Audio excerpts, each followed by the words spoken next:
So in our multiplying, we want to realize it's only giving us the ability to serve at a greater capacity.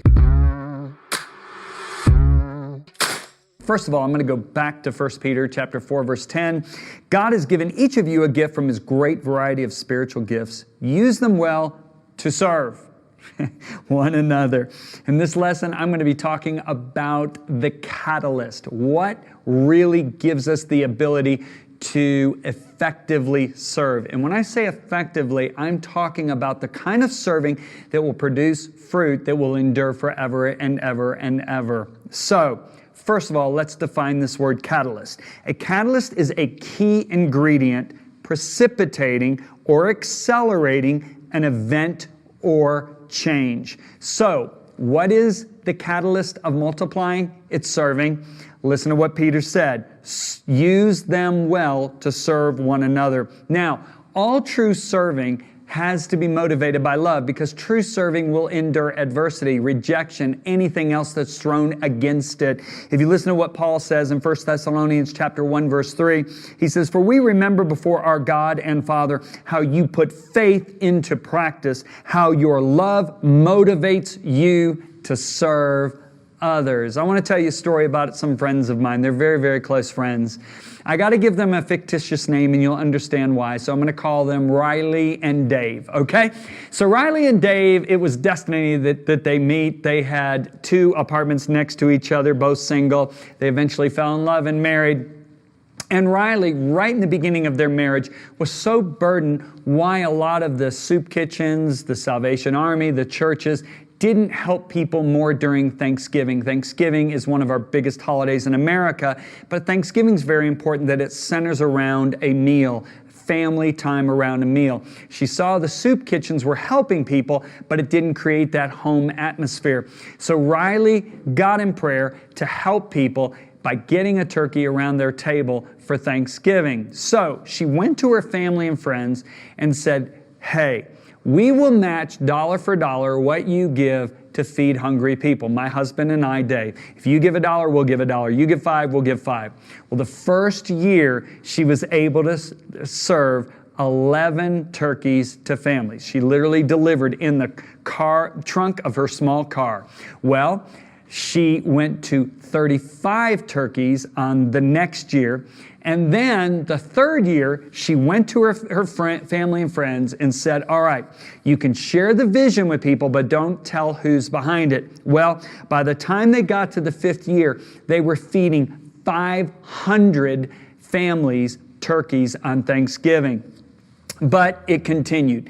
Now the Salvation Army stepped in. They were able to screen the people in her county that really were in need. These were people that couldn't get a turkey with food stamps or any other governmental provision. So now they started giving her a list. She started telling them to announce to them to come to the Salvation Army's parking lot and we will give you a turkey. Well, people started pulling wagons, riding bikes, asking neighbors or people they knew who had vehicles to please drive them there. People started coming, and it kept escalating, the amount of people that they were feeding. Well, eventually, the parking lot of the Salvation Army wasn't big enough, and there was a neighboring YMCA.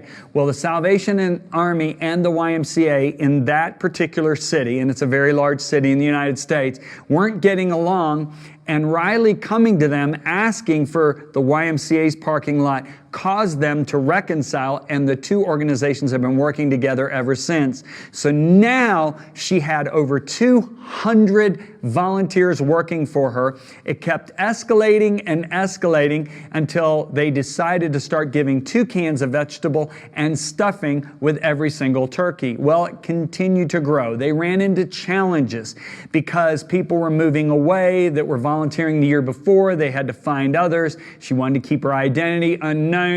And they eventually got up to the place where they were giving thousands of turkeys away. Well, the story gets even better. Now they couldn't distribute the turkeys in one day. It was impossible to do. They would have to do it over a 2-day period. The problem became, where are we going to store the frozen turkeys? Well, one of the public stores that they were buying the turkeys from at the midnight hour said, we will give you 5 refrigerated trucks. Well, let's fast forward this whole process to today. At the very last feeding, which was their 26th year, she and her husband and her team of volunteers gave away 10,500 turkeys. Yeah, you heard that right. And if you multiply it, you do the math, you've got 4, let's say there's an average of 4 people per family. That means they have fed, just this past year, 42,000 people. It is commonly known that not one person in the entire county went without a Thanksgiving meal, and they affected significant lives of people in 2 neighboring counties. So, what's happened out of all this? Many people have gotten saved. Even her husband, Dave, ended up giving his life to Jesus Christ when he saw what God was doing through this feeding program.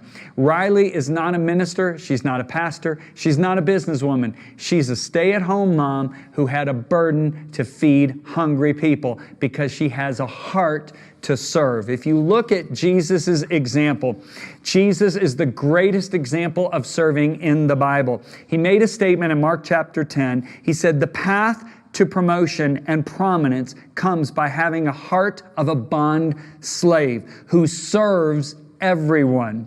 For even the Son of Man did not come expecting to be served by everyone, but to serve everyone. Jesus identifies his serving in John 12:24. He said, I tell you the truth, unless a kernel of wheat is planted into the soil and dies, it remains alone.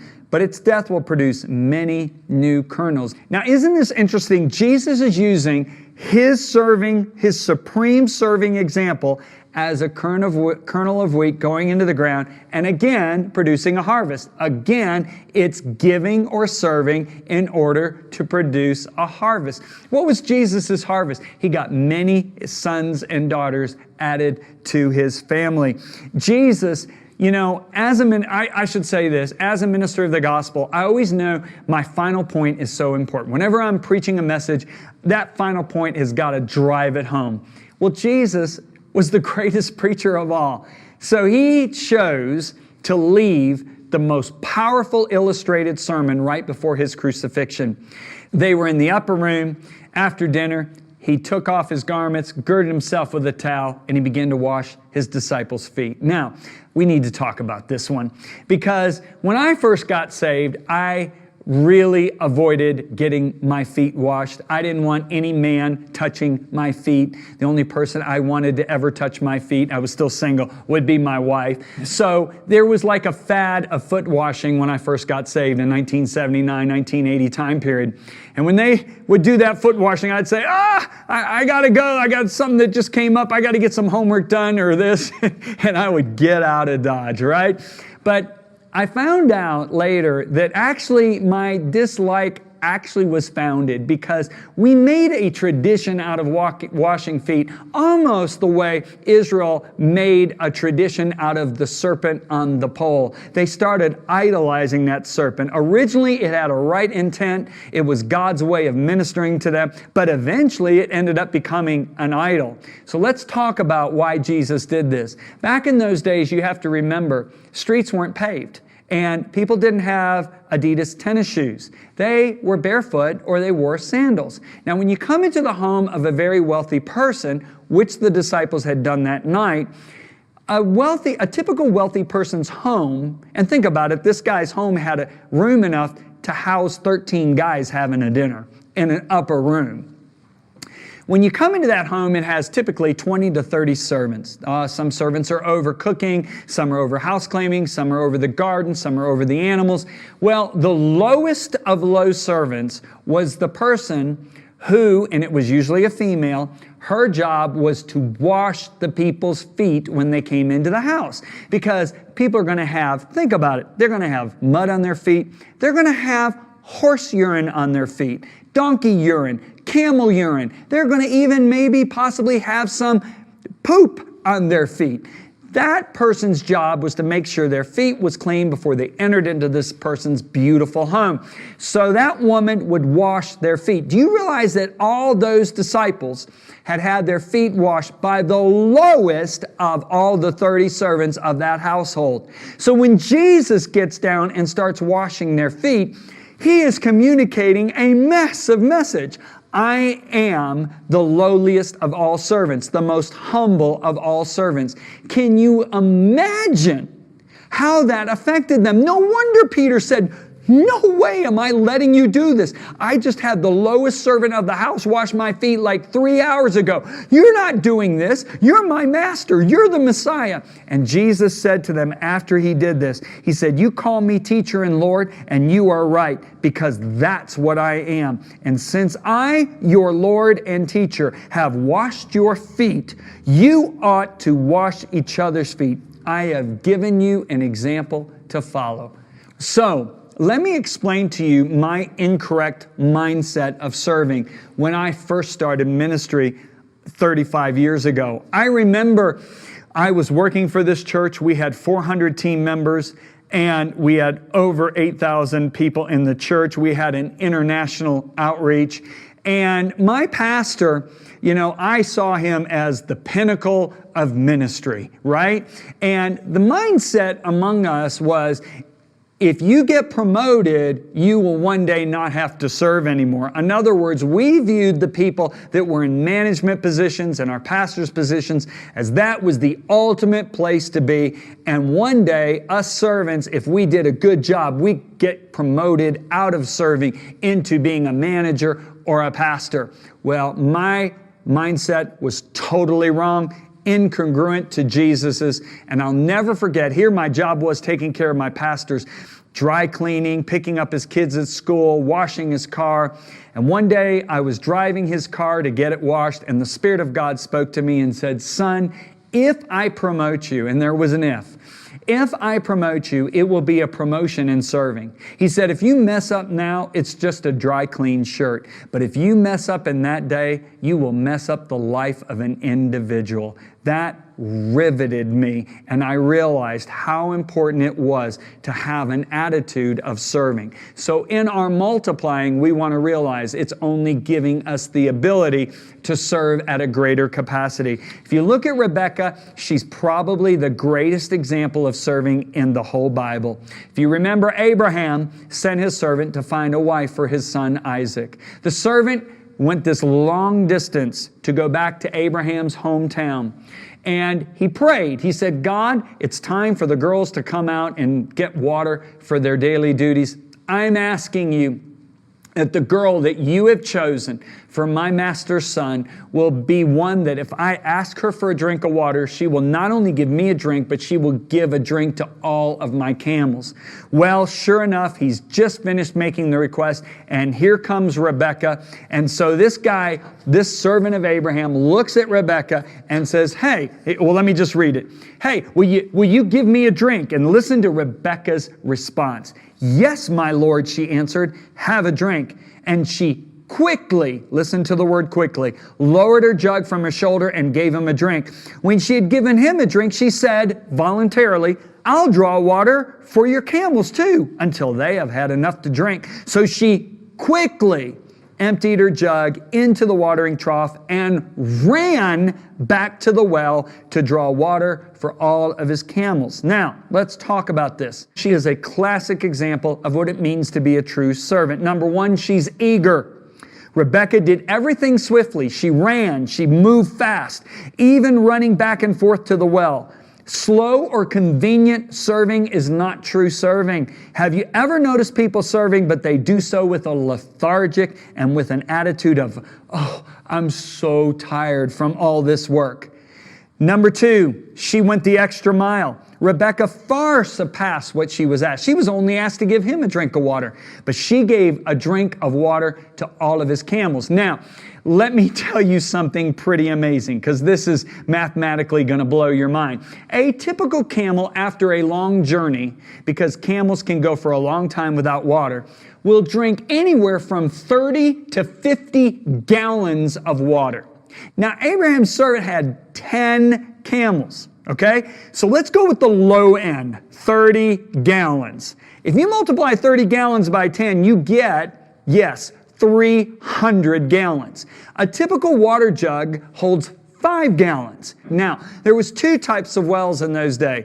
There was the well that had a rope that went down with a bucket that you could draw it up. The other well was one that actually had steps that went down to where the water level was underground. That was typically 25 to 30 steps. We know what kind of well it was from the response of Abraham's servant to Rebekah's family. He said this is a quote from the Bible, "She went down to the spring and drew water." So in other words, this was the one with the steps. So can you picture this? This is a girl making trips down steps, up steps to water all of his camels. And she wasn't even asked to do it. And there was no reward for her. She did it out of just having a servant's heart. And what was her reward? All those camels carried treasures for her, unbeknownst to her. And she ended up becoming a mother of a multitude. Boy, did she multiply. Number 3, a servant is responsive. A true servant doesn't wait to be asked when a need is evident. He or she moves forward immediately. In all my years of ministry, it's become very evident to me that people who wait to be asked to do something that's a need end up not multiplying. Those who are always the first to go into action are the ones who see increase in their life. Number 4, a servant is committed. Even though the task was difficult, Rebekah was diligent in serving.